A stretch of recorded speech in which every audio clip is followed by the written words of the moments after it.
नमस्कार, स्वागत आप सभी का वाइब्रेंट बिहार झारखंड में। मैं हूं आपके साथ मुदिता त्रिपाठी। क्या सिवान की मिट्टी से बारूद की गंध कभी खत्म नहीं होगी? क्या यहाँ की हवाओं में आज भी उसी दबदबे की गूंज बाकी है जिसने 2 दशकों तक पूरे बिहार को थर्राए रखा था? तस्वीरें सिवान के भगवानपुर हाट और दरोंदा से आई है, जहाँ युवा मोबाइल के कैमरे के सामने रील बना रहे हैं, लेकिन हाथ में गुलाब नहीं, लोडेड पिस्टल है।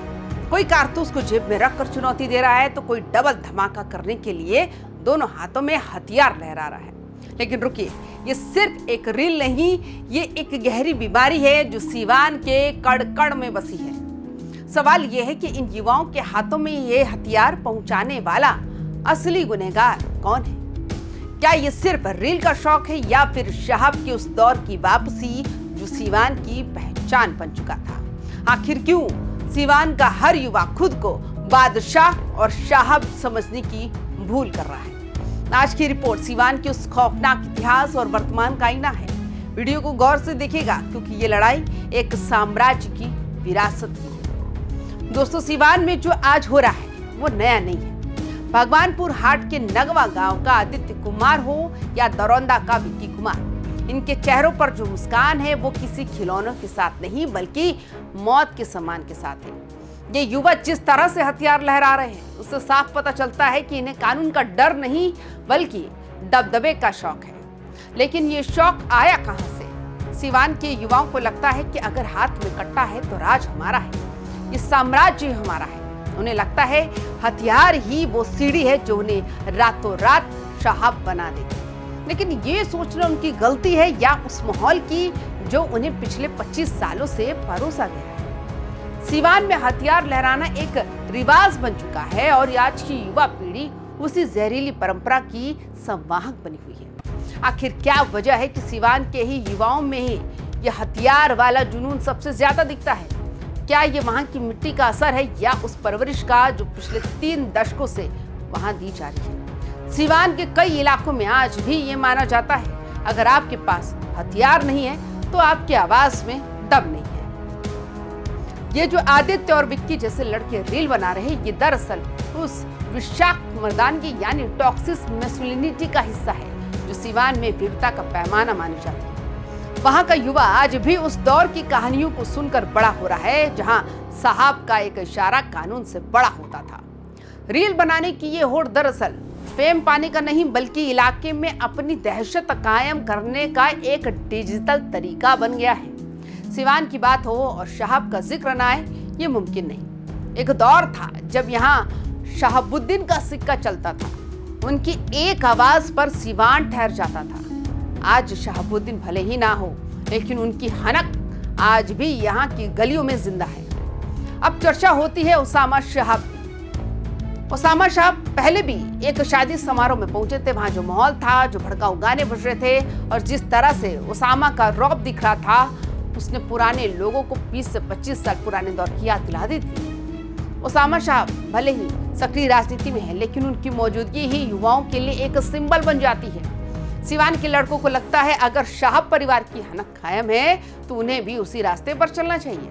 यही वो कड़ी है जो आज के इन रील बनाने वाले लड़कों को उस पुराने शहाब दौर से जोड़ती है। बात करते हैं उस हनक की जो शादी समारोह से निकलकर सोशल मीडिया की फीड तक पहुंच रही है। जब उसामा शहाब किसी महफिल में कदम रखते तो वहां बजने वाले भड़काऊ गाने सिर्फ मनोरंजन नहीं बल्कि एक शक्ति प्रदर्शन होते हैं। ये गाने युवाओं को ये संदेश देते हैं कि नियम तोड़ने में ही असली मजा है। उसामा साहब की वो खामोश लेकिन असरदार मौजूदगी युवाओं को ये यकीन दिलाती है कि सिस्टम चाहे कितना भी बदल जाए, शहाब का रुतबा कभी कम नहीं होगा।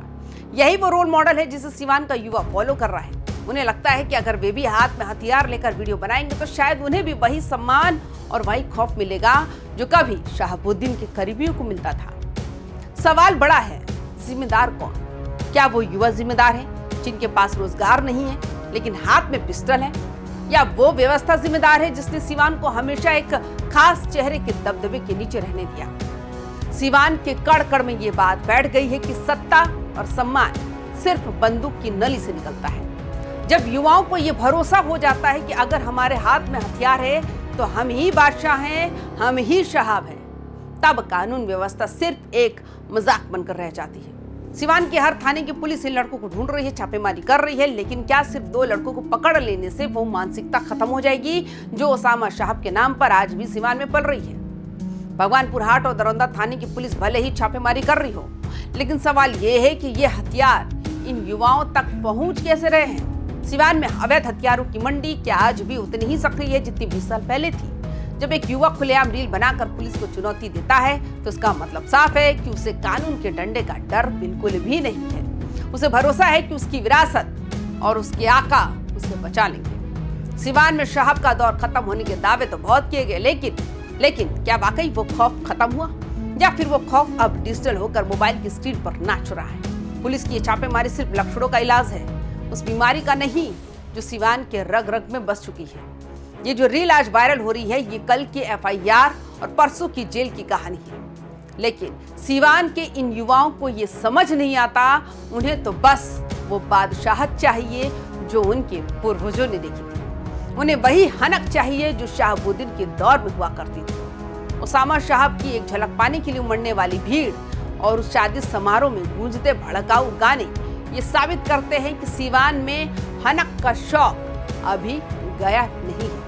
ये विरासत आज की पीढ़ी को विरासत में मिली है और वो इसे बड़े चाव से समाज को परोस रहे हैं। सिवान के युवाओं को ये समझना होगा कि हथियार उठाकर कोई साहब नहीं बनता, बल्कि अपना और अपने परिवार का भविष्य गर्त में डाल देता है। अंत में सवाल सिवान के उस पिता और माता से जिनके बच्चे आज किताबों की जगह कट्टा हाथ में लिए घूम रहे हैं। क्या आप चाहते हैं कि आपका बेटा भी उसी साम्राज्य का हिस्सा बने जिसका अंत अक्सर शमशान या जेल की काल कोठरी में होता है? उसामा साहब का अपना एक वजूद है, उनकी अपनी एक विरासत है, उनकी अपनी एक राजनीति है, लेकिन सिवान के आम युवाओं के लिए ये रास्ता सिर्फ और सिर्फ बर्बादी का है। ये जो रील में बादशाह बनने का वहम है ये कुछ ही सेकंड का है, लेकिन इसकी सजा पूरी जिंदगी भुगतनी पड़ती है। सिवान को साहब के साए से बाहर निकलकर विकास की रोशनी देखनी होगी, वरना ये रील की हनक एक दिन पूरे जिले के भविष्य को राख कर देगी। तो दोस्तों, सिवान की इन तस्वीरों पर आप क्या कहेंगे? क्या आपको लगता है उसामा साहब और शहाबुद्दीन की वो हनक आज भी युवाओं को गलत रास्ते पर ले जा रही है? क्या सिवान कभी इस हथियार कल्चर से बाहर निकल पाएगा? अपनी राय कमेंट बॉक्स में जरूर दें। क्या प्रशासन की सख्ती इन रील बनाने वाले नकली साहबों को रोक पाएगी? बिहार के हर बड़े मुद्दे और सिवान की इस जमीनी हकीकत के लिए देखते रहिए YBN बिहार झारखंड। वीडियो को लाइक करें, शेयर करें और हमारे चैनल को सब्सक्राइब करना ना भूलें। मिलते हैं अगली वीडियो में, तब तक के लिए रखिए अपना ख्याल। नमस्कार।